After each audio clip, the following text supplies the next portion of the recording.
My next guest can usually be found at her store on Baker Street, but Judy Banfield has left Mountain Baby in good hands this morning to join me in the studio. Our mission this morning is to calm the frazzled nerves of young parents as they make the shift from long, lazy summer days into the hectic schedules of school, work, and daycare. Good morning, Judy. Good morning, Deb. Well, how's it been at the store? It must be just buzzing down there. It's been pretty crazy. Yeah. I mean, you can just feel the anxiety in the air, I guess, basically. You know, that the issue of which lunchbox to get is huge.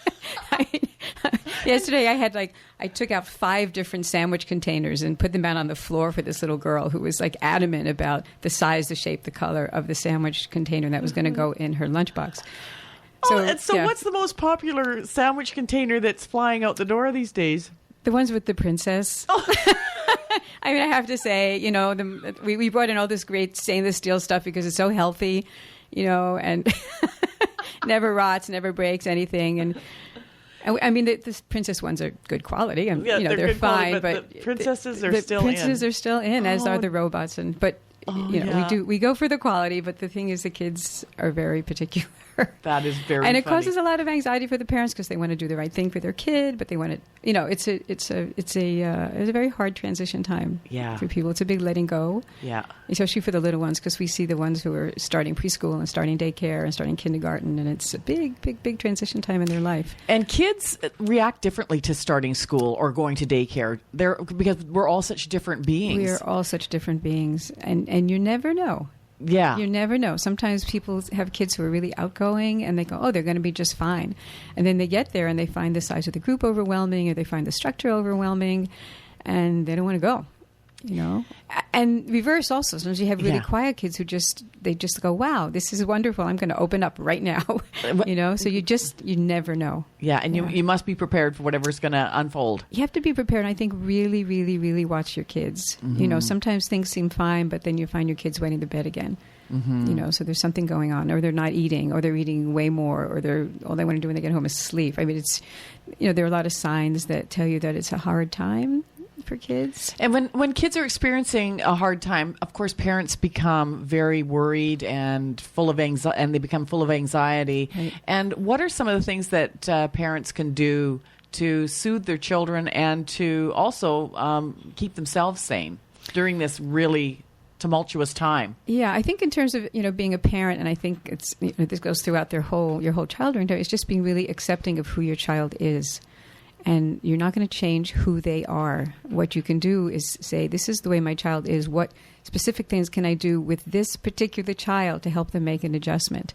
Some kids just, all they need is tons of cuddling when they get home. Like that's all they need.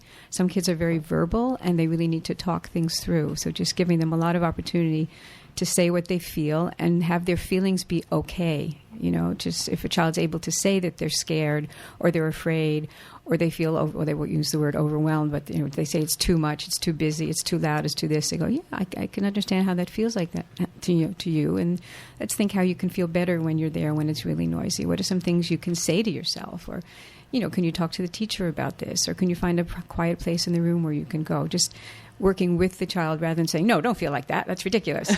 You know, I went to school and I suffered through it and you can suffer through it too. Like, you know, that doesn't work anymore. No, that doesn't work anymore. That doesn't work anymore. But then sometimes I hear the term helicopter parenting, where parents are just way over involved in their child's life in school or in preschool. What is a happy balance there? It's not that parents should just let their children fly out the door and not have any involvement, but when does it become too much? I think it becomes too much when you're just taking the child's power away from them. I think the thing is that you want to have the child see that they have the capacity to deal with what's in front of them. And it's giving them skills and giving them the words to say, giving them little calming techniques that they can use, and discussing it together as, you know, parent to child about how can you work this out? How can we work this out? And then see if it's too much, then you bring the teacher in as well. But not to just jump in there and intervene at the drop of a cry. Because and because that's what parenting is about. You're preparing your child for the world and to be a whole person. Right. And that can be a hard balance to achieve. It's very hard because we don't want our kids to struggle, and we all identify with our kids, and if they're struggling, we're struggling, and we remember our struggles. And it's, in some ways parents are, they're so anxious now. I mean, I've been working with parents. I'm embarrassed to say for how long I've been working with parents. I've never seen such anxious parents in my life as I see now. I think some of it is because they're on the internet all the time and they're reading tons and tons of really bad information. And they absorb it and they think there's something wrong with them as parents. They think there's something wrong with their kids because they're not fitting in with what they're reading online. And it just ups the level of anxiety. And the more anxious you get, the more you overprotect or over-involve. There's a really interesting little piece of research that came out, which is kind of apropos, but they're finding that that girls have a higher rate of immune disorders than boys do. Oh, and what this researcher was, she was a biochemist or whatever. What she came down to was the fact that girls don't play in the dirt nearly as much as boys play in the dirt. And I think that's just kind of a metaphor for life, for child rearing. Like, kids need to play in the dirt. Yeah. And they need to get in there. They need to have some, bacteria enter their lives to some extent. So they get immune, so they get some resistance. And if we're constantly antisepting their life, antisepticing their life, they don't get the inner strength to resist and to learn how to cope with life. So, I think when a parent feels the urge to go in and fix it and we all feel the urge, I totally get it, to go in there and fix it, just say, how can I help my child deal with this situation in a way that he or she comes out stronger for it and that she begins to see or he begins to see his own capacity. And I think carry that metaphor of like, it's okay to play the dirt sometimes and it's helpful. And the cause of why boys would be playing in the dirt more than girls, is that because of parental intervention, or is it just because the way people are built? What did they come up with there? That's the big question. A lot of it is our expectations that boys are going to get dirty. I mean, when parents come in the store to buy clothes, you say, oh, my son just, he gets so filthy and dirty.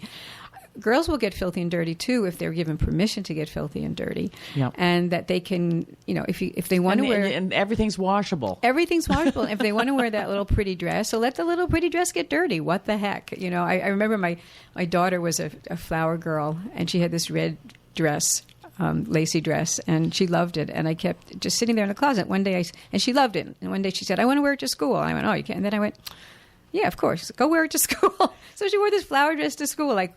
She was so happy, it didn't interfere. But I think it's, giving girls permission to wear their little tutus and be in the dirt at the same time. So I think a lot of it is social for sure. And some of it is personality. But most kids like to get in the sandbox or just, play in the playground and get dirty. And that's how they learn. It's totally how they learn. I mean, you have to immerse yourself in life to learn. Yeah, and you have to have some experience. Right. With everything that goes with life, dirt included. Right, yeah. I do want to say, though, that if parents are seeing, really, severe anxiety in their kids, it's very important to get in there with the teacher and work some solution out and see if it's going to work out. Sometimes there's really a mismatch between the child and the teacher. Yes. Sometimes, especially with boys, boys who are born October, November, December, they really don't have the maturity. Yeah. And they're not coping well, and they start acting out a lot.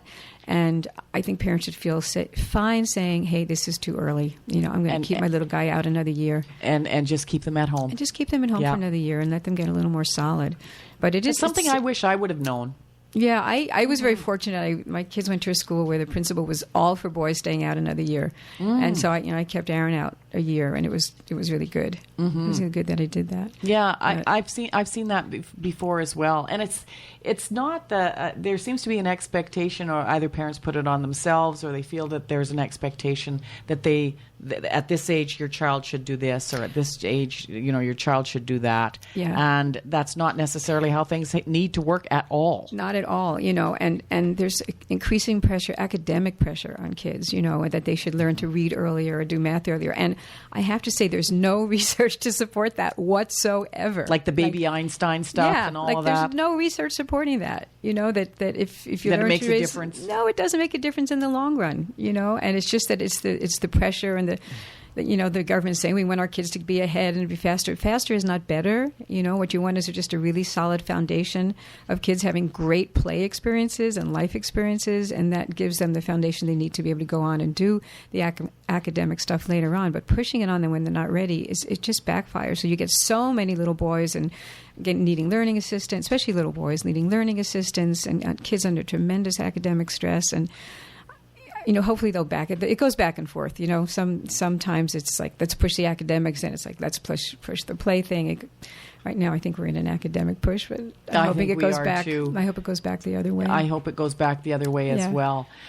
In terms of kids and academics and how all of that works, do you think that things are changing because of our reliance on technology as well? And do parents get overly anxious about whether or not their child needs the newest gadget to learn? I'm sure they get over anxious about it. And I always remind people like you and me learned to use computers quite late in life. We did. And we're fine, Well, most people would say that we are. Well, right, we're relatively fine. We need a little help now and then.